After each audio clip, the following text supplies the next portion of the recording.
नमस्कार मंडळी, आजसुद्धा आजीबाई आल्या होत्या शिंगाडे आणि खाऊ घेऊन.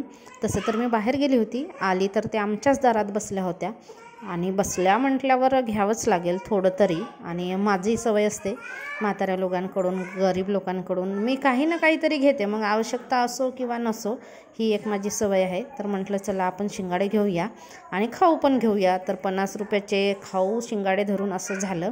पण आजीबाई मस्त बोलतात, त्यांच्याकडचे शिंगाडे पण छान असतात. आणि आले की ना इथे 5 भाडेकरू आहेत, 5मधून 3-4 तरी घेतात. मग आजीबाईची छान विक्री पण होते आणि आपल्याला 2 गोष्टी ऐकायला पण मिळतात चांगल्या चांगल्या.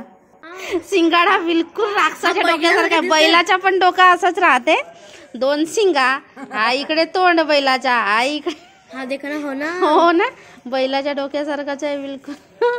शिंगाडे पण टेस्टी लागतात. लहान मोठे, लहान जास्त आहेत ह्या वेळेस, का होत लहान मोठे मोठे कापाल झाले वजाडले.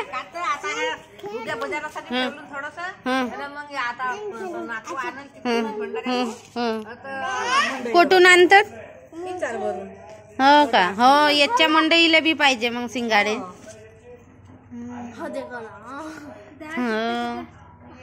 बैलाच्या डोक्यात आज किती देतात? 20चे किती देतात शिंगाडे? आज 25 नाही द्या. हो हो, ठोकर घेऊन नाही, बारीक घेऊन. बैलाच्या डोकाचे, बैलाच्या डोकाचे फोडल्या का? त्या दिवशी तर बरोबर शेवच नव्हता फुटला, आम्ही बी घेतला तर जरल्यान लागला. हा बरोबर फुटली नव्हती. मध्ये नाही, ताजे ताजेच खाशील, ते फ्रीज मध्ये ठेवतस ना मग खातस, तसं नाही, ताजे ताजे खा.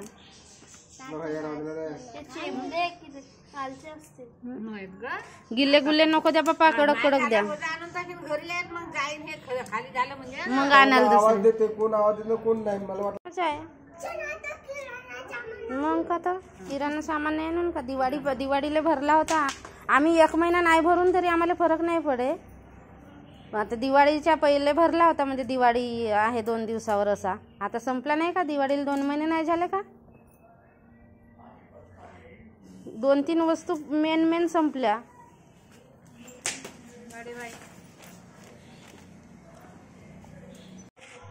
कि का खाशील? शिंगाडे खाशील ना? शिंगाडे खाशील ना? 30 रुपयाचे देऊन द्या मग आजी. शिंगाडे 30 रुपयाचे देऊन द्या. का तुझा होय गोटा?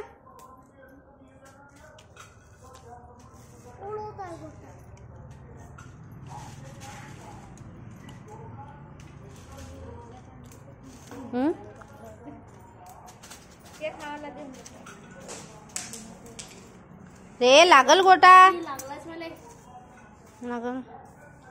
आम्हाला द्या एक तसा सेव.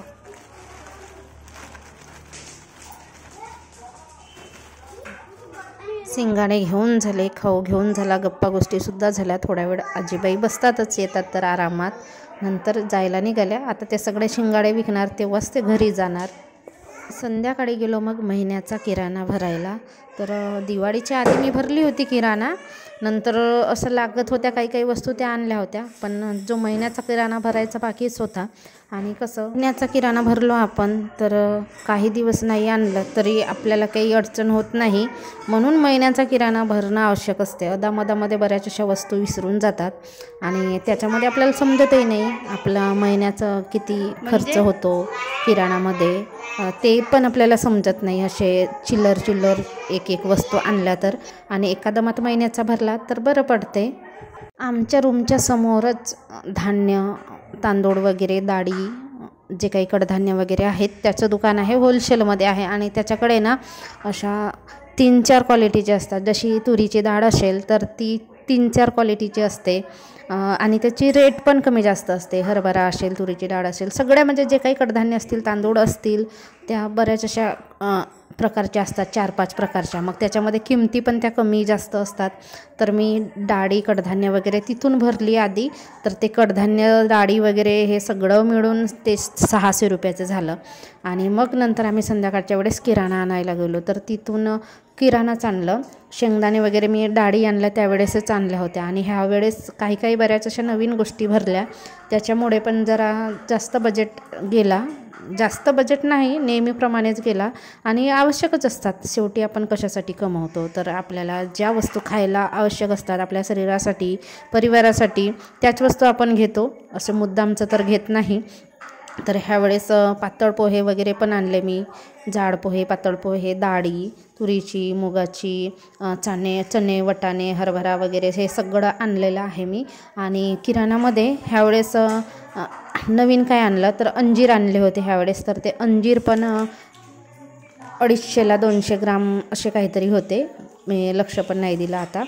तर ते होते. पार्लेजीचं नवीन पॅक आणलं, ते नवीन याच्यासाठी की मी पार्लेजीचं किराणामध्ये आणत नाही, 2020 आणते. पण ह्यावेळेस रुद्रांशचे पप्पा किराणातून घेऊन आणतात, तर म्हटलं एक घेण्यापेक्षा पॅकच आणूया. आणि हायड अँड सीक हे आणलं रुद्रांसाठी. आणि रुद्रांशला तर काय असे चॉकलेट वगैरे असतील तेच आवडतात. 2020चं पॅकेट होता घरामध्ये, तर ते नाही आणलं. आणि आता रुद्रांची तब्येत चांगली नव्हती, त्याच्यामुळे तर तो आता 2020 पण खाईना. ज्या वस्तू तो खातो ना त्या वस्तू तो नाही खात, नंतर दुसऱ्या काहीतरी वस्तू खायला लागतो. तब्येत झाल्यानंतर असं चेंज होते रुद्रांशच्या आवडत्या वस्तूमध्ये. नंतर आणल्यानंतर किराणा ठेवायला बसली. आणि कम्फर्ट मी ह्यावेळेस किराणामध्ये पहिल्यांदाच आणलं, मी कधी यूज नाही केलं, तर म्हटलं यूज करून बघूया आपण कम्फर्ट. आणि जिथल्या तिथे मग किराणा सामान ठेवून दिलं. डाळी मी एका डब्यात ठेवते, डाळी कडधान्य एका डब्यात ठेवते. तुरीची डाळ तेवढी रोजच्या वापराची मी डेलीमध्ये ठेवते, पण जे स्टोअर करून जास्तीचे असतात कडधान्य, डाळी वगैरे, ते एका डब्यामध्ये ठेवते. आणि खायच्या वस्तू एका डब्यामध्ये, आणि साबणी वगैरे पण एका ठिकाणी असं पार्टेशन करून ठेवते, म्हणजे लगेच आपल्याला हातासरशी लागतील असे वेगवेगळ्या डब्यामध्ये असं ठेवून द्यायचं. आणि नंतर रात्रीच्या जेवणामध्ये काय बनवला तर येता दही आणली होती, दह्याची कढी बनवली, गवारीची भाजी आणि भात. सकाळच्या चपात्या होत्या तर चपात्या नाही केल्या, तर गवारीची सुक्की भाजी होती. आणि इथे कढीपत्त्याचं झाड नाही आहे, त्याच्यामुळे ना कढी टेस्टीच नाही लागत. कढीपत्त्याच्या फोडणीशिवाय कढी काही टेस्टीच नाही लागत, पण जाऊ दे, केलं. आणि उद्यासाठी म्हणून मी मेथीदाणे आजपासून सुरुवात केली. रोज रात्री भिजवायचं चम्मचभर मेथीदाणे आणि ड्रायफ्रूट, अंजीर, काजू, बदाम आणि मनुका भिजवायचं असं मी ठरवलं. आणि रोज भिजवते मी आता किराणा भरल्यापासून. मागे मी करत होती असं, ड्रायफ्रूट भिजवत होती आणि सकाळी खायला देत होती सगळ्यांना, पण मध्यंतरी मग सोडून दिलं होतं. पण आता अजून स्टार्ट केलं मी. थोडंसं आपलं हेल्थकडे पण लक्ष देणं गरजेचं आहे, सगळ्यांच्याच, आपल्याच नाही तर सगळ्यांचाच. सगळं भिजवून ठेवलं. आणि मटकी भिजवून ठेवली, मटकीची उसळ करायला. तर आता भिजवून ठेवली, उद्या अंकुरित करायला ठेवणार आणि परवाच्या दिवशी मग मी मटकीचा उसळ करेन. तर ही सगळीच रात्रीची तयारी करून ठेवते उद्यासाठी. मी लवकर उठलं तर आम्ही आमच्या वाट्याचे ड्रायफ्रूट खाल्ले होते, रुद्रांशच्या पप्पासाठी ठेवले होते. तर बघा अशा पद्धतीने भिजवून ठेवायचं आणि खायचं, आरोग्यासाठी, आपल्या हेल्थसाठी चांगले असतात. आज मी काढले 2 ब्लँकेट धुवायला. आता ब्लँकेट कशी धुते तर बघा, हे ब्लँकेट ना जरा जाड, म्हणजे जाड नसतात, पातळच असतात, पण पाण्यात टाकले की खूप जाड होतात. आता मी कसं धुणार आहे तर इथे निरम्याचं पाणी केलेलं आहे. हा लालवाला ब्लँकेट धुतलाच होता 2-4 दिवसापूर्वी, पण आता याला धुते. आणि एकदम सिंपल पद्धतीने, हो जा तिकडे जा, बाथरूममध्ये जा, हां जा. तर चांगलं असं खुंदून घ्यायचं पायाने. आता मोबाईल घेतला आहे हातात म्हणून, नाही दोन्ही पायाने नाही का, चांगलं असं दाबून हे करायचं. आणि नंतर आपण इथं असं पसरवून थोडंफार धुवायचं. पण पायानेच असं आपण दाब दिलं ना, चांगलं असं भिजवलं तर सगळाच मळ निघतो एकदम इझी पद्धतीने. आता कसं उन्हाळ्याभर घेऊन असतात, आता हिवाळ्यामध्येच आपण पांघरतो. मग पांघरतो तर आपल्याला तर हिवाळ्यामध्ये 2-3 पद्धतीने 2-3 वेळा तर धुवूनच होतात आपले, हे की नाही. अंतरून पांघरून स्वच्छ पाहिजेच. चला आता मी इथे खुंदून घेते. भारी कपडे ब्लँकेट पांघरायला चांगले होतात हिवाळ्यामध्ये. आणि धुवायच्या वेळेस देव दिसतात, सगळे देव आपल्याला आठवतात.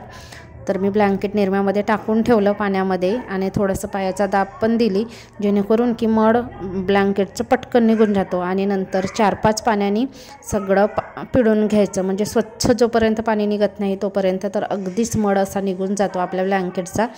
आंघोळ वगैरे झाली, पूजा झाली, तयार झाले, मुलांना पण तयार करून दिलं. आणि कपडे धुवायचे होते, तर नंतर कपडे धुवायला लागणार मी. चहा पाणी पण झाला, हे गेले कामाला. कारण आपल्या गृहिणीचं काम कितीही असतो, आपल्यावर डिपेंड असते आपण किती कमी वेळात करायचं की पुरवत करायचं, ते कौशल्य आपल्या हातामध्ये असते.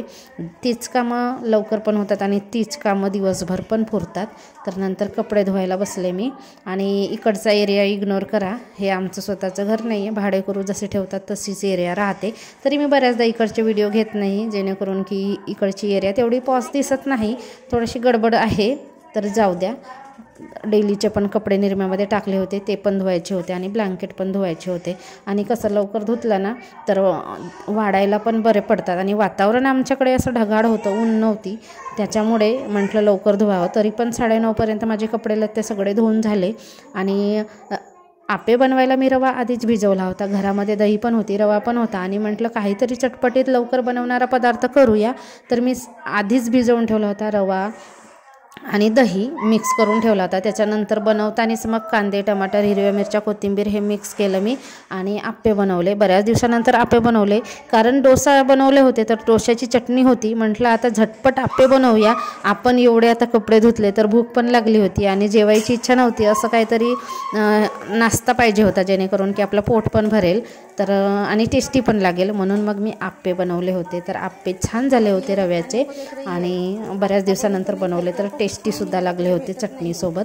मी आणि निधीने खाल्ले. आणि रुद्रांशचे पप्पा त्यांचं क्रिकेट होता गोंदियाला, तर ते त्यांच्या ऑफिस थ्रू सर्कलवाल्यांचा क्रिकेट होता, तर ते सकाळीच गेले होते 7ला, काही न खाता फक्त चहा पिऊन गेले होते. खेळ वगैरे असेल तर उपाशी पोटी असला तरच बरं होते. आणि रुद्रांच्या पप्पांना खेळाची आवड आहे, कबड्डी, खो खो आणि क्रिकेट पण खेळतात ते. आता मी तर कधी बघितलं नाही, पण आम्ही ज्या ज्या गावी राहतो तिकडे मग मोठ्या प्रौढ माणसाच्या कबड्ड्या होतात, मोठ्या माणसांच्या, त्यांच्या टीममध्ये ते जातात आणि खेळतात. तर ते सकाळीच गेले होते. मी घरातली कामं केली आणि कपडे वगैरे धुवून झालं, आप्पे बनवले. आणि रात्री भिजत टाकलेली मटकी होती बघा, ती पण आता मोड आणायला मी ठेवली कापडामध्ये बांधून. आपल्या गृहिणीसाठी प्रत्येक दिवस सारखाच असतो, कुठेच आराम नसतो. जरी ती नोकरी करणारी असली तरी नोकरीवरून आल्यानंतर, कामावरून आल्यानंतर घरातली तर कामं करावीच लागतात आणि करतातच. पण माणसांचं तसं नसते, त्यांचं काय, केलं नाही केलं, कामावरून आल्यानंतर निश्चिंत आराम असतात. पण जाऊ द्या, आपले ते कर्तव्यच आहे. आपण गृहिणी सगळ्यांना खुश ठेवू शकते. एक गृहिणी सगळं घर सांभाळते, बाहेरचं घरचं सगळंच सांभाळते आणि आपल्या घरातील सगळ्या मंडळींना खुश ठेवण्याचा नक्कीच प्रयत्न करते. चला, आपले आप्पेसुद्धा तयार झाले. आणि खोबऱ्याची चटणी, आता हिरवा कोथिंबीर होता तर तो कोथिंबीर मी जरा जास्त टाकला, तर रुद्रांसला ग्रीन दिसत होती. तो म्हणत होता खोबऱ्याची चटणी होती आणि व्हाईट कशी नाही दिसत, ग्रीन कशी दिसते, असं असते. सकाळी करून दिले मी डोसे आणि त्याच खोबऱ्याची चटणी होती. आणि ओला खोबरा इकडे काही भेटत नाही, पाण्याचं नारळ भेटत नाही, सुका खोबराच मिळतो. तर त्या सुक्या खोबऱ्यापासूनच मग मी आप्याची चटणी केली, म्हणजे खोबऱ्याची चटणी केली रुद्रांसाठी. चला मंडळी, इथेच मी आपल्या ब्लॉगचा एंड करते. ब्लॉग भरपूर लांब झाला.